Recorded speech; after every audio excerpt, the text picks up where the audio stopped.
Kalau boleh saya tahu ada apa? Jadi saya ingin konseling tentang merencanakan kehamilan yang ideal Ibu. Saya kan belum tahu gitu kapan waktu yang tepat untuk hamil lagi. Saya kan baru melahirkan Baru anak juga satu. Iya, anak baru saya. 1 tahun. Kenapa Ibu? Jadi saya pengen tahu gitu yang idealnya tuh kapan gitu. Supaya Ibu pengen lagi Iya. tuh ibunya. Jadi tuh kayak jarak yang ideal itu tuh idealnya umumnya yaitu 2-3 tahun Ibu. Jadi memutuskan untuk hamil lebih cepat dari waktu tersebut akan meningkatkan risiko kesehatan bagi ibu dan janin.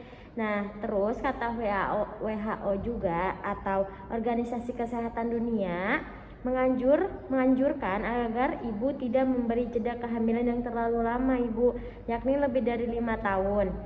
Jadi pasalnya jeda yang cukup lama ini kerap dikaitkan dengan risiko preeklamsia yang lebih besar Ibu. Ini merupakan komplikasi kehamilan yang ditandai dengan tekanan darah tinggi.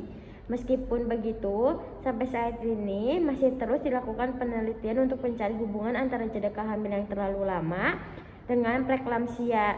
Jadi sebelum ibu pengen itu juga hal yang perlu ibu pertimbangkan sebelum hamil lagi. Yang pertama itu kondisi keuangan tentunya ya Bu. Lalu keseimbangan mental. Lalu usia ibu juga. Jadi usia ibu itu 35 tahun saat merencanakan anak kedua harus bertanya pada bidan atau dokter untuk menentukan jarak kehamilan yang ideal juga ya Ibu.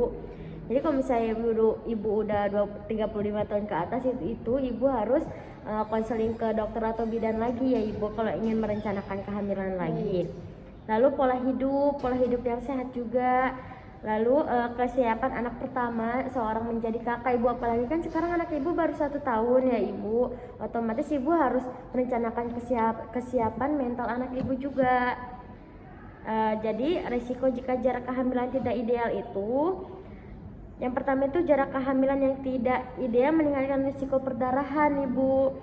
Lalu tidak dapat memberi ASI secara maksimal apalagi ke anak Ibu. Kan anak Ibu itu masih butuh ASI juga ya Ibu. Lalu jarak kehamilan yang tidak ideal meningkatkan risiko bayi lahir mati atau cacat Ibu. Jadi cacat itu juga bisa menyebabkan kecacatan ya Ibu.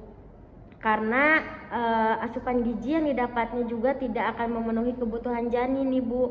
Akibatnya itu pertumbuhan dan perkembangan janin akan menjadi tidak optimal. Ini bisa meningkatkan risiko bayi lahir cacat, lahir mati, dan komplikasi lainnya. Lalu berat badan lahir atau rendah atau prematur Ibu. Ibu nggak mau kan kalau misalnya nanti amit-amit kalau misalnya ibu hamil lagi habis gitu kayak anak ibu misalnya yang kedua itu menyebabkan prematur, itu jangan sampai ya Ibu ya. Lalu di sini udah sih Ibu, gitu aja Ibu. Ada yang bisa ditanyakan lagi Ibu? Tidak, cukup paham sih Ibu dari apa yang Ibu sudah jelaskan.